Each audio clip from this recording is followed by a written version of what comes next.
Hello and welcome to another episode of the FPL Hangover podcast where we raise the bar and lower the tone on things FPL related. We are recording here on the 1st of November, but never mind that because it's a very Halloween episode. There's no way I was going to miss this one, and I'm back after a slight sabbatical, and I'm not here alone. Here is my podcast partner in crime for the evening, Wankenstein himself. Paddy, how are you getting on? Fuck you. You totally got me there. I'm good, man. I'm good. I couldn't be better. I'm buzzing. I'm back. I'm fucking back.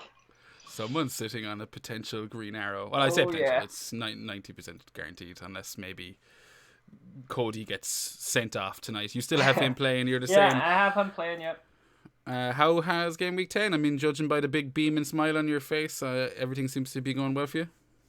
Yeah, it's going great. I'm sitting on 63 points with whatever Cody gets. So he'll be coming on for Mbuemo. The backline Livermento instantly making me hard. You know, I haven't had him. I bring him in for Aileen, and you know he was one of the fires I put out this week.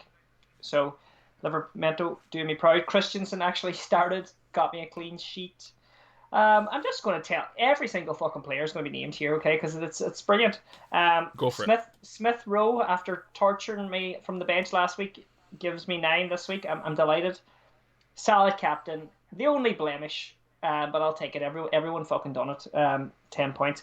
Havertz, whatever the fuck he's called, 6 points. Why couldn't he do it last week?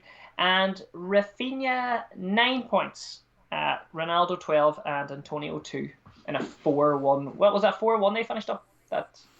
That West Ham match, yeah, did end up 4-1. And you still have Cody, who's on currently for a potential clean sheet. It's still 2-0 to Wolves, so we'll probably know more about that before the episode's over.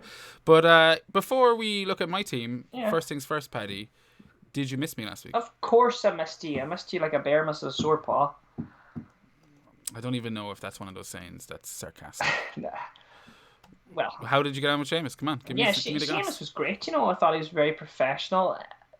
Yeah, then he pulled out a bottle of whiskey, and it was like, wow. It just fucking, we just went nuts. And then it just took a turn. He turned into this whole different person when he was hosting. Like, you know, it was like, you know, do you know what it was like?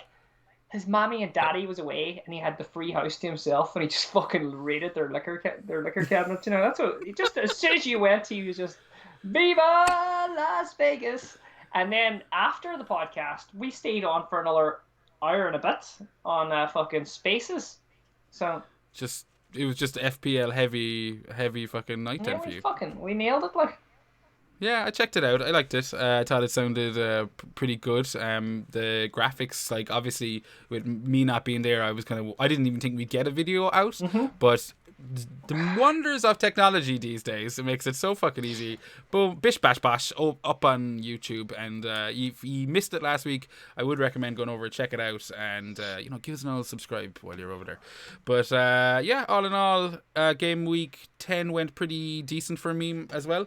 I say decent. It was actually looking pretty shocking until like Jimenez, who's bagged a goal in the first half of that match, and that's kind of pumped me up to the 45 point mark, which considering the week is pretty much done, and I was only sitting on a like 20k green red arrow at the stage, like that's only going to pump me up a bit more. So I'll take 45, 46, whatever way this ends up being, and I'll come out of it smiling. Similar to yourself, Paddy, clean sheet from Chelsea. Livermento also picking up the 6 points. Rafinha's 9-pointer, Salah's 10. Obviously, kind of a bit of a moot point this week with the fact that the entire world, even people not playing FPL, seem to have captained him. And Jimenez set his goal. Antonio blanked. Vardy 1-pointer. Disappointing return there. I suppose the most disappointing thing in my team this week, leaving Gallagher on the bench, 13 points, staring at me. You're not alone though. There's a lot of bench heavy points this week. You know, there is, yeah, and with a lot of, there was a couple of absences this week. That means we're going to see a lot of teams shooting up after the auto subs kick in. That's correct. Most notably, Mason Mount, the hero of many a team last week.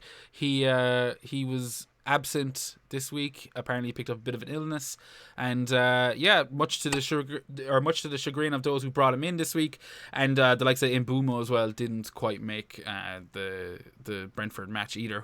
But he was on the bench, so if you had him like yourself, you'd be. You're not worried. He's not a fire. He looks to be coming back. But going back to that Chelsea match, you had Havertz. Yeah. He did pick up an assist this week for those managers who most likely took the plunge last week. Yeah. I can't see anyone bringing him in this week after the disappointment last week. But he did pick up a poxy assist for, I believe, winning the penalty that Jorginho scored, and that will have sedated some of you. But you don't seem overly impressed with it, Patrick. I am overly impressed. I'm delighted that he got that assist. After what happened to me last week, in a 7-0 win and he gets nothing, I'll take the poxy assist. But I think, like you said there, everyone rushed for Mount, and then this week a similar thing happened. I think everyone rushed for Foden, and they sold Rafinha, and that's the way it goes, isn't it? That's the fucking shifts and roundabouts. Yeah, big time. I was one of those managers who went with the Foden tactic this week. I transferred out Doucouré, who, as we know, is red flagged at the moment. And I just kind of, I had Gallagher, as I said, on the bench. He was starting, and I thought, you know what, Palace against City, I need to fix a couple of fires anyway, because I have Mendy and I have Doucouré injured and Marsala is injured, so my team is slowly kind of disintegrating before my eyes, and I decided to just move and go with the obvious choice of Foden this week, home to Palace. What could go wrong? Yeah. And to be fair, he did have an assist to his name until that Jesus goal was chalked off. So it's not all doom and gloom. Yeah, exactly. It's not all doom and gloom. And I feel like we're on the edge of another one of those massive transition kind of stages in FPL. I mean, I know it's the international. Yeah. Yeah, international breaks around the corner. The next one, I think, is after game week 11. So you've been talking about maybe holding a transfer, and I think that kind of plays into the whole state of affairs. There's a lot of talking points at the moment, like are we happy with our premiums? I mean, if you look at it last week, the likes of Lukaku, Ronaldo, who were in a lot of teams before game week 10, a lot of people shifted them out. Now we're looking at, do we turn back towards the likes of Ronaldo? Vardy's looking a bit questionable at the moment, but they do also enter a decent run of fixtures. But going back to that Ronaldo point, you've held on to him, Paddy. Yeah. I've got rid of him. You kind of said to me off air that you plan pretty much on keeping him all season. Yeah, he seems like I did. Well, not all season, but I mean, I suppose if I was going to get rid of him, I would have got rid of him in this period. But exactly. It wasn't in my plans to get rid of him. I was always going to keep him, but and saying that, I am looking over at Kane a little bit now at the minute with the new manager bounce that might potentially happen, but it'll definitely be a wait and see there for a game or two. Or do you think, I don't mean to go completely off the topic here, but do you think it is a wait and see, or do you think you should jump on maybe and get ahead of the train with the Kane move? No, I don't think it's off topic at all. I think it's what's been on my mind pretty much since the start of, well, since we'll say kind of yesterday when the game week ended. I'm already looking at game week 11. What's going to happen? And I know there's that fixture tonight, but yeah, I mean, we basically know that Nuno's been sacked. He's gone. There's heavy rumours that Antonio Conte is going to take the reins at Spurs, and if that happens, as you mentioned, new manager bounce, what does that do for Harry Kane, and what does that do for that kind of premium striker spot? So for me at the moment, I'm sitting with Jamie Vardy in my team, so I have a premium striker spot price point there. What's Vardy these days? He's 10.8. So I'm sitting with him in my team, and I'm looking at fixtures, basically looking ahead at the likes of Man United's fixture turn when, is it game week 15, I believe, when United's fixtures turn pretty kind of, pretty tasty, hard to look away from him. And I'm thinking to myself, I can hold Vardy all the way, keep that premium price point, hold him all the way, and then jump back on Ronaldo come 15. Or I could maybe take a chance on that new manager bounce you referenced, Paddy, depending, obviously, on what happens. But Spurs fixtures from game week 12 turn to Leeds, Burnley, Brentford, Norwich. And then, obviously, that's up to game week 15. And if I was wrong on that Harry Kane punt, for example, he's 12.1 at the moment, it wouldn't be a very difficult task to get over to Cristiano Ronaldo. Yeah. So that is something that's on my mind. And I was kind of set on looking at Son. Yeah. I thought, price point midfielder, I like that shit. But now there's such a low ownership for Kane. I don't know. There's a whole rumor, not rumors, but there's the whole Conte thing. What's he going to do with his number 9? Apparently he always gets the best out of his number 9s. Do you take the chance? It will depend on game week 11 for me. But if there's any signs of a Spurs revival against Everton next week, and Everton not looking in great shape, as I said, currently down 2-0 to Wolves, I'll be looking to jump on it. What about you, Paddy? Yeah, well, here's where I am, right? I have Ronaldo, and I was planning on keeping him, and I'm quite happy that I did. I know a lot of people sold him, and I did have other fires to fix as well, and he wasn't really. I wasn't sitting there looking at him thinking, oh my God, I need to get him out of my team, because he's Ronaldo at the end of the day. And I think that's the difference when you talk about premium strikers between Ronaldo and Lukaku. I think Ronaldo does show up to big games. And yeah. He didn't show up the week beforehand. No, but I that's true. And you know what? The whole team didn't show up. Anyway, that's a good point. But the whole team was abysmal. They had a lot to answer for. And I like that not all they got everywhere. I think that's the way forward, Cavani and Ronaldo. The work rate of Cavani as well and Ronaldo. I'm excited for the next game. But there is a temptation there to just get... that's a tough fixture. That's the toughest fixture bar Liverpool in the league. And I would love to just maybe nip over to Kane for the Everton game. As our Spurs at home? No, I don't think they are. No, they're away to Not Everton. that it matters the way Everton are looking at the moment, huh? Nah, I don't not the way Everton are looking, but at the same time, look at how Spurs are playing. So I definitely wouldn't be jumping off Ronaldo just right now. Not with Watford in game week 12. Yeah. Watford game week 12. Chelsea 13. And then Chelsea's tough, and then Arsenal. So we know 3 of the next 4 are going to be difficult. But if it saved myself a transfer, down the line, you don't have to worry about getting them back in, which I know you're a massive Paddy, or you're a massive Man United fan, Paddy. You are, not as big. I'm like a Pepsi can. Well, yeah. We've heard the rumors, Paddy. We've heard all the rumors, but it just, I don't know. I think if I had Ronaldo in my team right now, I'd be more than happy to. Yeah, I'm kind of just offloading, just things that are bubbling about my head, No, it makes sense. Yeah. I'm looking at you. I always kind of look at certain managers' teams every week. Anyone that I play the game with kind of closely or something like that, I'll always have a gander, just see what they've been up to. And I'm looking at your team obviously every fucking week, and I'm going, it's starting to take a bit of shape. Yeah, a bit of shape. I still think, basically the only fire I can see there is a 4.0 Williams, who isn't actually really a fire, considering I also have a dead player in my team. One dead player isn't the end of the world anyway. It isn't, no. But I do think the likes of Cody and Edward, if I'm looking to maybe start changing things around, maybe that's where I go. The Edward one is interesting. I didn't get to actually talk to you about that because it was last week. Yeah, that's right. You were off when I done that. That was a kind of a bit of a maverick move, you might say. Yeah, it was. It was interesting. And then you benched him this week.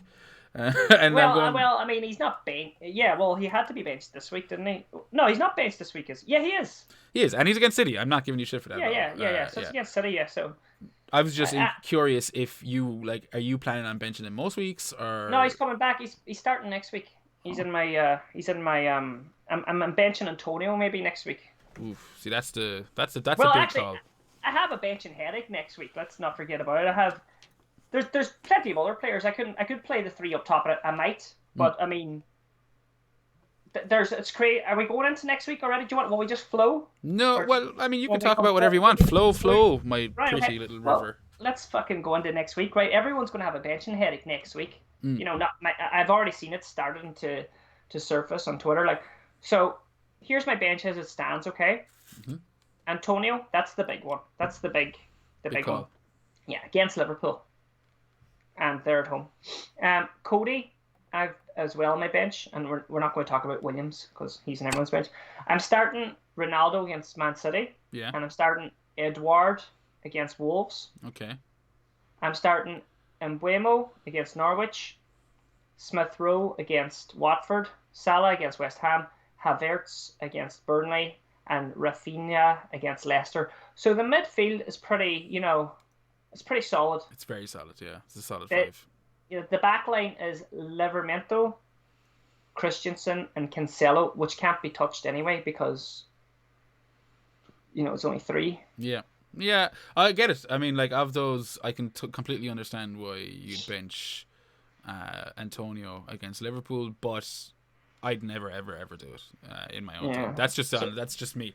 But, I mean, what the fuck?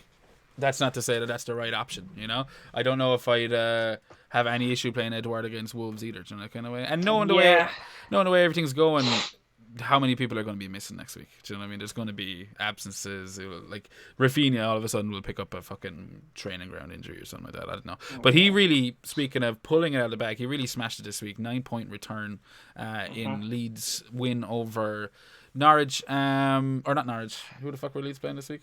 Norwich. Oh, it was Norwich. Oh, sorry. Yeah. That's what I was thinking about captain them, you see, because it was Norwich after them getting tanked, and they're kind of the whipping boys. I actually at one stage went to Norwich's fixtures, and I thought, who could I bring in every week that Norwich are playing? And it doesn't look too good. There's not actual. They're playing. There's no real whipping boy teams. I had a look, down through the weeks. Yeah. So, but they're sure to concede goals, and yeah, Rafinha was probably one of the most sold. Maybe I'm not sure this week, probably. For I don't know, or Mount or someone. I hoped that would be the case, but once he scored and I started looking around, I was like, oh, everyone still fucking has him, and rightly so, because I think he is, like, for his price, 6.5. I think he's probably a bit more expensive now, 6.6. I still think he's absolutely a fantastic value. 4 goals to his name in 9 matches, 8.5 if you kind of count his half a match against Wolves. But I'm like, I'd like to think he's going to be sitting there for a good old chunk of time. Yeah, there's a great run of fixtures up until 15 as well. So 100%. I think I'll be happy playing him against anyone though. That's the reality. Yeah, that's true. So go on. That's my kind of dilemma. That's my benching dilemma. You're sure to have a benching dilemma this week, yeah? No, actually, I'm not. For the eagle-eyed YouTube viewers, my team's up on the screen there. I don't have any problems actually. Like, Gallagher's my first sub against. I'll be benching him against Wolves. Marçal against Crystal Palace, and he's injured anyway. And then Mendy, as I said, is a dead midfield player on my team. So I don't have a benching headache. I have no problem leaving Gallagher on the bench, considering like his price. I obviously Cancelo and Foden against United. As a fan, I don't want that, but as an FPL player, I'm not going to be benching either of them. I never would bench a City asset anyway. So yeah, no benching headache for me, but there is a transfer headache, and I'll actually get your opinion on this. Okay. Because you're talking about benching Antonio this week, and I'm thinking of getting him out. You've just read my mind. I was just going to say to you, I was just going to actually pull the podcast back. I say, can we go back to Antonio? Because I'm actually even thinking about maybe, we're talking about earlier about Ronaldo and his fixtures. I'm thinking about getting rid of Antonio as well.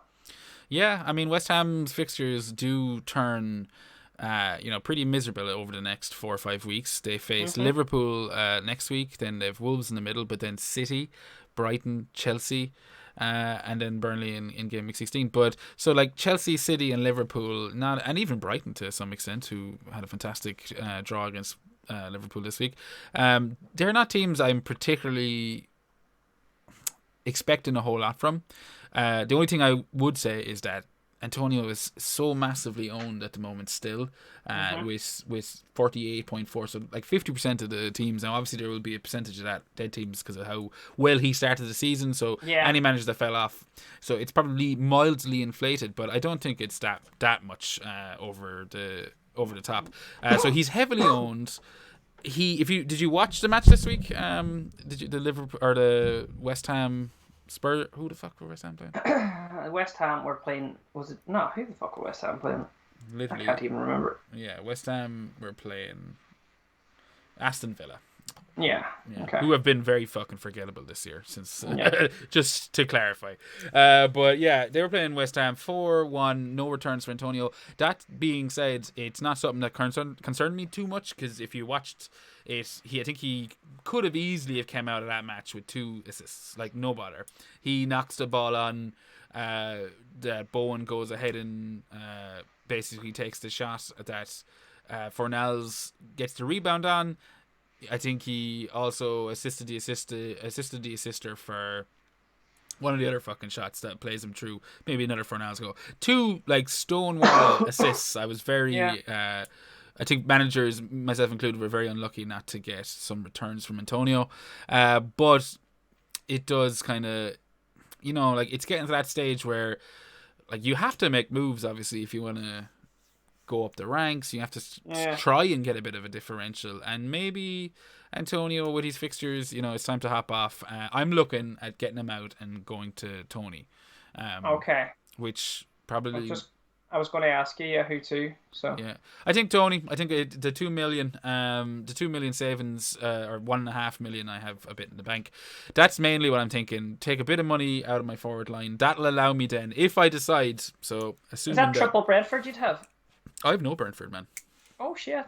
Yeah, see, that's the thing. Like, I mean, Mbumo was going to be my transfer this week. Yeah. It was going to be Decore to Mbumo, and then who fucking got... Who did I end up even getting out? My head's fucking blank. But it was supposed to be Mbumo, and then with the injury kind of concern and it being a hamstring, there was obviously a part of me that thought, oh, well, there's a good chance he doesn't play. So I decided to kind of fix... another fire in my team. Decore being injured, that's what it was. Decore out and Foden in. I had the money, no hit.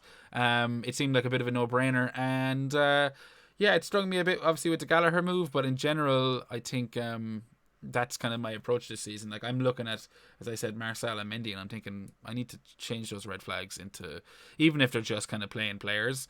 But do I focus on that, Paddy, or do I rip out one of the most consistent FPL performers when he's fit, which he is, and in Antonio, and look for a cheeky punt elsewhere, maybe by turning Vardy into Kane from the money that I save from Antonio to that might be a good one. And I think anyway, and you know it yourself, that you're probably talking about maybe making these moves over the international break. You're gonna save a little transfer. I'm thinking of the saving a little transfer as well. And the 2 players that I'm looking at for, and I think Tony's a great shout. I have my Brentford coverage and Livramento and Mbumo now. Livramento, Southampton. Look at the stripy fucking tops. I'm just looking at and then Mbumo. Yeah. So I'm quite happy to have that as my Brentford coverage, and that's me. Where I'm looking at, and I'll get your opinion as well, because I think Tony's sound. Yeah. It's the fixtures, really. As well. It's the fixtures are great. I'm thinking probably it's either Antonio or Edward. Let's see. It probably could be Edward, but Havertz is going to come to the end of his little experiment. Okay. When? Coming in. Well, for after the Leicester game. Yes. So that's just before the international break. I'm kind of skipping on here a wee bit. There's Burnley next, which I'm quite happy to have him for. Yeah. And then the Leicester game will be his judgment day. Okay. But when I get him out and I get Antonio out, that frees up a lot of money as well for me. That could be right on time. I'm sitting here with like 2.4 in the bank. If I get rid of Havertz and I get rid of Antonio, I could very easily bring in Kane. If Kane is going for, if Kane's, if we like what we see here. Yeah. And I've got 6.4 for a midfielder, and there's a couple of nice options floating about. Yeah, I see. Like, looking at your team there, if I had the Havertz option taken up, what's he, 8 million, 8.1 million or something like that? Yeah. I mean, it sounds like you can go directly from Havertz to Son. Yes, that's right. Which may be, a bit easier. It saves you kind of rejigging the structure of your team. You keep Ronaldo, saves yourself a bit of a transfer. And I think from some of the stuff I'm hearing about Conte, he tends to play 2. He could end up playing 2 up front. Son could end up, playing alongside Kane. And that's, that if that's the case, Son is fucking. He's the premium choice there. I don't know, but look, we have a whole game week 11. Yeah, I'm excited. There's some exciting things that can happen. I was just looking at there. I could go Son and I could bring in Hwang. I could go Son. I could bring in Tony as well. There's some lovely actual budget, or not. But well, I've got 8.2. I'm not going to say budget, but I have enough for some nice forward options. Yeah, there's plenty of options, like differential options. I'm looking at where I've dropped points, or at least where I haven't gained points in the last couple of weeks. And I know for me, I've neglected Arsenal, essentially, who apparently are unbeaten since. Did I hear that today? They're unbeaten since August, which I didn't realize. Yeah, they're going well. You'll be happy to know that Cody looked like he might be going off before the 60th minute. But he seems to be coming back on. So I'll keep an eye on that. What time are we on? 56 minutes. So oh my god, that would have been fucking horrific. He's trotting back on. So you're grand. But yeah, no. So I ignored Arsenal. Now you have ESR. You had him on your bench, unfortunately, last week or the week before last week with the 13 points. Yeah. Not this week. 9 points, another goal. That's his fourth of the season, I believe. And a bargain. Yeah, the price. I think is he still 5'6"? I got him for 5'4". Is he 5'6" he's now? 5.6 now, and it's still absolute pittance. Like that's a Gallagher to ESR would have been an easy swap, and that is something people have looked at. But obviously, Gallagher, and I've been shitting on him obviously since we started recording, but he did deliver that double digit this week. It's worth noting Milivojevic wasn't in the team, and I did read on Twitter, I can't give it any credit because I don't know who the fuck originally said it, but there was comparisons of him in the team without Milivojevic and him in the team with, and the difference is pretty substantial, and hopefully, like, it's hard to know, but my point being 5.6 and you get an Arsenal starting player. Like I'm pretty confident that Smith Rowe keeps his place. I think that's Arteta's preferred 11. And I'm looking over at Arsenal's fixtures. Watford, a nice one this week. Obviously, Liverpool in 12 isn't something you want to be coming into, but that's followed up with a tasty home match against Newcastle, and then United, Everton, Southampton up to game week 16. So you've got they're shady fixtures. They're up and down, aren't they? They are, but for his price, you can bench him. That's the thing. Oh yeah. You're right. But I was actually thinking in my head of another Arsenal player who I think is going to. I just think. I'm not going to bring him into my team. He's too expensive. But I think Aubameyang is going to go nuts soon. Yeah, I think that talent in that team, Saka, Smith Rowe, Odegaard. I mean, he's going to get fed.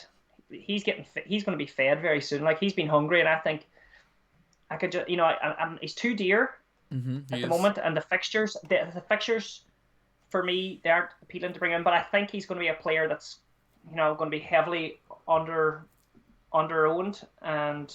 Yeah, only 5.2% ownership. Yeah, I think there's going to be. I think he's going to explode soon, or he's definitely going to get some goal. He's going to be scoring at least every game now. That's at least every game. Not a high standard you're setting it to at all, Paddy. But I mean, like, look, I think 10 Would million. you love to have the balls to go for him? Like, I've seen a few teams with an Aubameyang floating around, which is something I didn't expect. He has gotten 2 goals in his last 3 matches. Didn't deliver anything this weekend, but I mean, when your team goes out and what did they beat Leicester 2-0? When your team goes out and he didn't fucking 3-0 was it? Yeah. But yeah, I don't know. I'm not fucking overly convinced on about. No, I mean, but I just do. I'm just looking over there and I can see it happening. Yeah. Arsenal. But I'm quite happy with Smith Rowe though. That's my Arsenal coverage, and that's me. Yeah. I'm just glad to have that.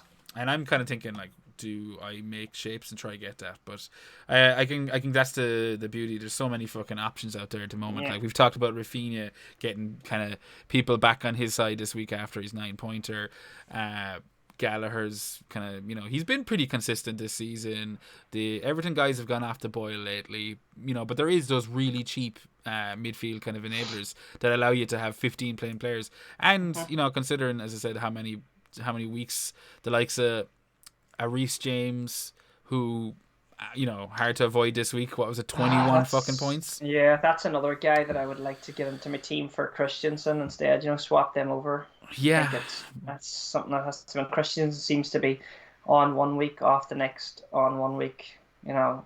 Yeah, and I think that was inconsistent. always the risk Yeah. with Christensen. But Reece James comes with his own risk. I mean, Aspilicueta has been missing for a couple of matches now, and you got to think that obviously is a serious factor for James's minutes, in the fact that he's clearly the kind of best right wing back in the team, other than maybe Aspilicueta, who I mean, I don't know. I've seen bits and bobs. I would be worried about his minutes, is my point with As James. well. But for his price, I think it's 5.5, and with all those really cheap midfield options and even strikers to some extent, you don't mind if you have a full team there and he doesn't play every week and he gets the odd bench. And then you get Livramento points. Exactly. And I'm pretty sure the rule is you don't play Livramento and he comes off your bench. That seems to be how everyone... That's the way it is. That's the urban legend. Yeah. The urban myth. But you played him this week and he did get you that clean sheet. Southampton, I think Adam Armstrong also starting for owners this week. Like, you had a lot, picking up an assist to Shane Adams' goals. You had a lot of teams last week, a lot of players last week that didn't necessarily deliver, and managers were looking at, like, have I met a boo-boo here? And then you've got, this week kind of all comes good again. Like your own team even, like, last week bit of a kind of a low score, and then this week you just absolutely smashed it. What else have we got lined up? We've got... Yeah, no, that's it. Oh, I got fucking horror questions I've been meaning to ask you. Oh, Jesus. All right, so this is about the only Halloween thing I'm going to have planned. But I want to know, Paddy, what is your favourite horror movie? Right. My favourite horror movie. I'm going to be actually deadly serious with this. I think one of the scariest horror movies, I think, is The Exorcist. Anything that deals with, the way some people believe in heaven and hell and stuff. And I just think the devil's scary as fuck. But in saying that, I was listening to what were the most scariest movies, that when they put these heartbeats on people's fingers and shit. Do you know what number one was? I don't know, Paranormal Activity? It was in the top 10, but Sinister. And then I rewatched Sinister, and actually it's fucking really good too. So, well, I watched it once and I didn't enjoy it, but you're saying go back and check it out again. Because it does have a lot of love. It does have a lot of love. Yeah, it's decent, I like The Conjurings as well. The Conjuring. The Conjuring, yeah. I was like, what are you fucking talking about? So I ask you your favorite horror movie and you say fucking Sinister. No, I'm saying The Exorcist. Oh, okay. Sorry. I take it back. That's far more socially acceptable. It's a classic as well. It is a classic, and it's one of my favorites. It's fucking good, yeah. Okay, so 2 more questions. Favorite monster? Bigfoot. Arguably not even a monster. He's a fucking monster, and I was terrified of him for years. Are you serious? You had a Sasquatch fear? Yeah, the Henderson. That was a family-friendly show where he was as lovable as a dog. I must have seen a different something. But anyway, favorite. Right, I'll go another one then. I appreciate your honesty. I like it. But I do like him. Okay. He was nice. Frankenstein probably. Wankenstein, as we've already established. Wankenstein, yeah. As you called me. You've set up quite the reputation for yourself, Patrick. Frankenstein is pretty cool. And other favorite monsters, I don't know. I'm gonna be really bored in this. I like Frankenstein. I like Dracula. I love vampires. Yeah. Like, if a vampire came here now and said, "Do you want to be a vampire?" I'd be like, "Yes, please." Yeah. I do want to live forever. Yeah. Yeah. Just don't bite me in the neck. Yeah. Can I still get erections if I'm undead? Yeah. There'd be a few questions. Can I still wank? Yeah, of course. I mean, I wouldn't expect any less. And then last one before we tie a bow in the Halloween shenanigans. Your favorite ever dress up? Something that you have dressed up as for Halloween that you've used fond memories. Fanny pad. Done the fanny pad. You did not. Yeah, we did. We done the fanny pad. So it was just the face and the white sheet and just fucking fake blood. Oh, Jesus. We did that one. That was fucking great. Oh. My friend went as a tampon. So he was just, with the fucking, this top, fucking. Did you not like that? I don't know what to make of that, if I'm being perfectly honest. I suppose the thing is you can pass it off as anything. You don't have to. Did you have wings? Did you have the wings? I know that's. The wings, the whole, or with Maxi and all of it. Oh, brilliant. Okay, fair enough. Yeah, I mean, I get it. What did I hear the other day? Only a true Viking rides the Red River or something like that. So there you go. If you're the most Viking of us all. Can I throw these back at you? Well, yeah, that's what a co-host should be doing. Yeah, well then, what's your favorite? Am I a co-host? If you're sitting in a co-host chair, my podcast partner in crime, of course you're a fucking co-host. Okay, so well, I'm fucking throwing it back. So, what's your favorite movie? Scary favorite movie. I'm gonna be honest with it because I don't, and it isn't my my critics fucking pick, but it's The Ring. That's my favorite scary movie. It's got you love The Ring, alright? Yeah.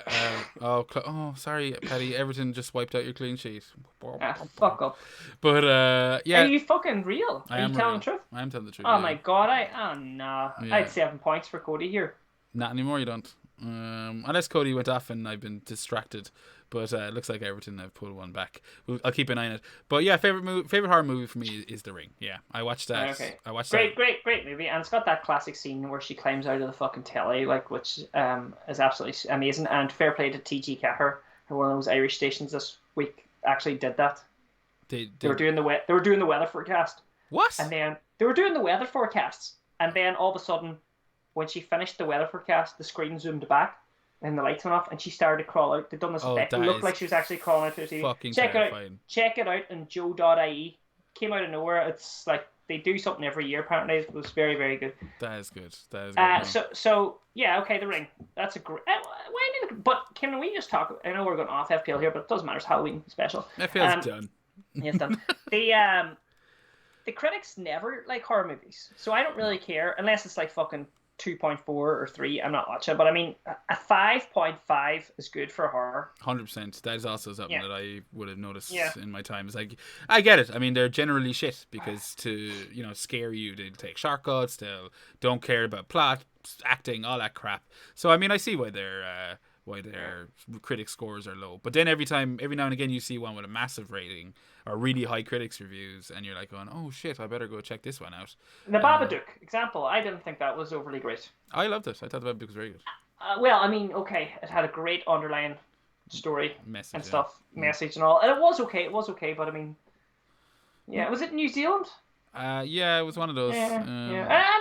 I take it back saying that I didn't think it was great. It was high rated. It was very good, actually. It was good. Sorry. But again, just because of the subtext that you mentioned, I mean, obviously once a critic hears, it's about mental illness or whatever the fuck that one was about, they're gonna jizz their pants. Subtext is like the king. I'm not gonna go into more horror movies, but my favorite outfit, since you asked, I never dress up. I'm sorry. I know. What? I know. I'm lazy fuck when it comes to dressing up. I mean, there you go. I dressed up as Slash one year, which, Well, there you go. Just say Slash then, because that's the only thing you ever fucking dressed up as. So. I know. I think I got absolutely hammered drunk that night, and it's probably one of those, those memories that you regret when you for the rest of your life. Like, that's one of those nights of, you learn a lesson that night. That's not why you don't do double shots of aftershock. Yeah. And I think since then it's put me off dressing up because I lost my hat and my wig, and it was pretty traumatizing. Holy shit! You didn't wake up with a wine bottle shoved up anywhere? No, that must be a Donegal thing. Down here. A friend of mine. Yeah. All right, Boys. Bringing it back to FPL. A little tangent we went down there. It's fucking Halloween. We're supposed to. Yeah, exactly. Last FPL question, Paddy. Go on. What are you gonna say? No, it's just. What? Is there a question? I have a question. Right, who's the captain this week? Are we fucking still going as Seamus says ABC FPL, or do we is there anyone out there that's getting their fancy? Yeah, I mean, you read my mind. That's exactly the question I was going to ask. Who the fuck do we captain this week? I'm going to just stick with Salah. I know. Yeah, there's a few little, teasy ones there, like, looking over at Brentford playing Norwich. Does that tingle your balls a little bit over there? No, I mean, like Brentford's. I don't have any Brentford players, so it definitely isn't doing anything. Right. But what about Smith Rowe? Does he tingle your balls against Watford? No, I'm not looking at any cheap assets. I mean, if I'm looking at players to captain, maybe Vardy against Leeds if I wanted to be a bit spicy. Away to Leeds, Leeds in no great shape. I don't think at all as a team. They're pretty shaky looking. So I would have no issue captaining maybe a Vardy, even Jimenez away to Crystal Palace. I don't know, but yeah, I'm just not going to budge. It's going to be. But Holly Shan says that Leeds United have conceded just 3 big chances in their last 4 games, the fewest of any side in the Premier League this period. That's an astute observation, but looking here, yeah, I mean, look, they're playing Leeds, Spurs. I mean, they've had pretty decent fucking fixtures, so I'm not going to overthink it. I don't think, just watching the match, Leeds aren't fucking solid. They should have conceded much more against Norwich. There was a couple of chances that they created there, and they did concede one. So okay. No more. But no, it's Salah all the way for me. I know West Ham are doing absolutely fantastic at the moment, which is why I'm reluctant to get rid of Antonio. But yeah, I'm not overly. I'm not going to overthink it. It's just going to stick it on Salah. He didn't get a goal last week. Got one chalked off for offside. And yeah, I think he's going to be... He's the best player in the world at the moment? What can you do about it, Currently. I think so. So yeah, what about you? You set in Salah? Yeah, Salah. Salah is. Excellent. Yeah. Okay, well, I suppose before we start wrapping things up, it's been a nice and short one this week, we are going to have a quick look at the mini-league. Now, as we mentioned, it is... Currently, there's 20 minutes left in the Everton game, so there's not or the Everton Wolves match, so I don't think there's a massive amount that's going to change. But I have the thing on the screen there.